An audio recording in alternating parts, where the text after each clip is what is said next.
그동안 암 환자가 입원한 경우 보험 약관 규정이 명확하지 않아서 입원 보험금 지급 여부를 둘러싸고 분쟁이 잦았습니다. 수많은 분쟁을 낳았던 암 보험 약관이 내년부터 보장 범위를 명확하게 하는 방향으로 바뀌는데요. 자세한 내용을 금융소비자원 조남희 대표와 함께 알아보겠습니다. 안녕하세요. 네, 안녕하세요. 네.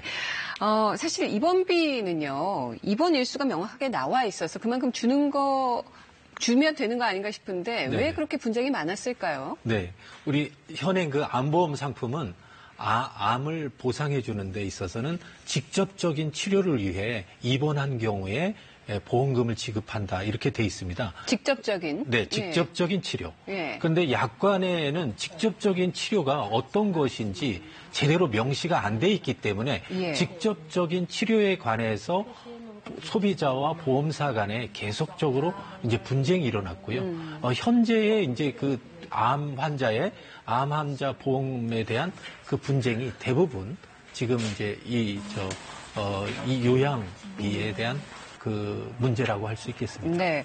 사실 직접적인 치료가 어디까지냐 이게 참 애매한 표현이거든요. 네, 의사가 오늘은 직접적인 치료했습니다. 오늘은 간접적인 치료했습니다. 이렇게 얘기하지도 않고 그럼 지금까지 이거 어떻게 구분해 왔을까요? 네, 그러니까 이제 암 보험 가입자가 그 이제 암 발생으로 인해서 약관에 의해서 보험금을 신청하게 되면 보험회사들은 어떤 이제 판례라든지 아니면 분쟁 사례를 기준으로 제시해서 이것은 보험금 지급이 안 됩니다 하는 그러한 그 거절의 경우가 상당히 많았기 때문에 이제 이런 분쟁이 많이 생긴 것이거든요. 네. 그렇기 때문에 이제 이런 분쟁이 생기면 소비자 입장에서는 1차적으로 보험회사에 민원을 제기하거나 아니면 금융감독원에 또 두 번째는 분쟁 조정을 신청하고 또 분쟁 조정도 안 되면 이제 법원에 소송이라고 하는 그 어려운 절차를 밟을 수밖에 없는 그러한 상황이었습니다. 암이라는 병도 정말 힘든 병을 겪어내야 되는데 이런 소송까지 휘말리면 너무나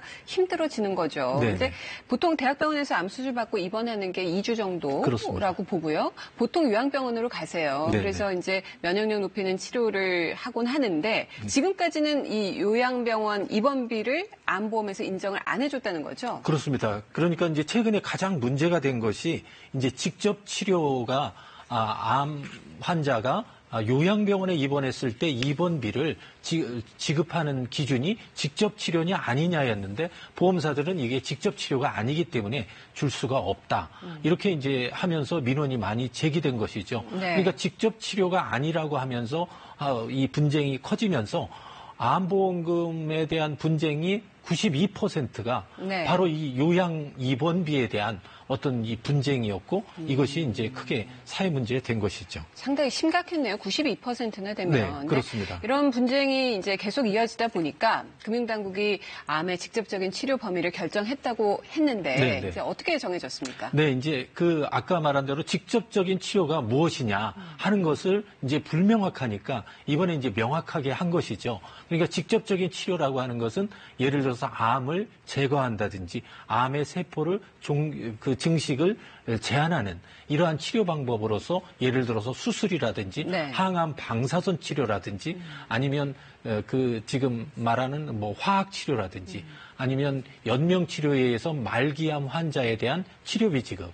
이런 것들이 있고요. 그다음에 치료에 관해서는 의학적으로 유효성이 입증된 그러한 통용적인 어떤 치료 방법 여기까지 이제 직접 치료다 하는 이러한 그 어떤 규정 그런 내용의 어떤 그것을 명확히 했다고 할 수 있겠습니다. 네, 요양병원 문제도 좀 개선이 됐다고.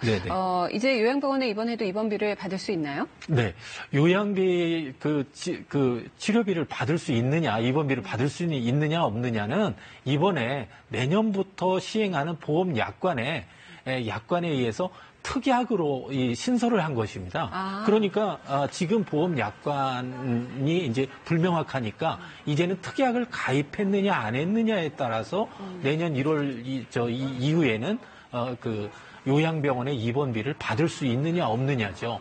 그렇기 때문에 사실상은 이 입원 부분이 과거의 기준을 좀 더 명확히 했다.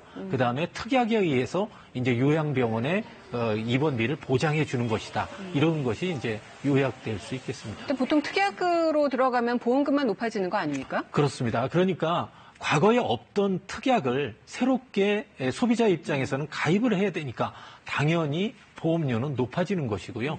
그런 점에서는 이제 과거의 보험보다 소비자 입장에서는 뭐 더 나은 상품이다 이렇게 보기는 어렵습니다. 그럼 기존에 가입한 분들은 이 개정된 그 보험 약관 적용을 못 받을 텐데 기존 가입자들은 이런 분쟁이 생기면 어떻게 해야 되죠? 네, 그렇습니다. 아까도 말씀드렸지만 이번 대책이 새로운 1월 1일부터 시행하는 제도를 만들어 놓은 것이거든요. 그렇기 때문에 기존 환자에 대해서는 아무런 대책이 없는 것입니다. 네. 그렇기 때문에 기존의 환자는 지금처럼 분쟁이 일어났을 때는 이제 뭐 민원을 제기한다든지 아니면 분쟁 조정을 신청한다든지 그것도 안 되면 소송의 방법, 이 기존의 방법 그대로 활용할 수밖에는 없다는 것이죠. 그러면은 완전한 대책으로 보기는 어렵네요. 그렇습니다. 그렇기 때문에 이번에 기존의 그 가입자에게는 아무런 대책의 제시가 없었기 때문에 어떤 측면에서는 불완전한 대책이고 반쪽짜리 대책이다. 지금의 문제에 있는 것에 대한 해결책은 아니라고 볼 수 있겠습니다. 네. 기존 가입자들, 그러면 어떻게 할까요? 암보험 기존에 들었던 거 해지하고 새로 나온 보험을 들어야 할지 어떤 게 더 현명할까요? 네, 그렇습니다. 지금 이번에 대책이 아무런 대책이 기존 가입자에게는 없기 때문에 그렇다 하더라도 그러면 새롭게 보험을 갈아타기를 해야 되느냐? 그렇지는 않습니다. 지금 새롭게 나온 보험 자체가 어떻게 보면 보험료가 이제 높아질 수밖에 없고요.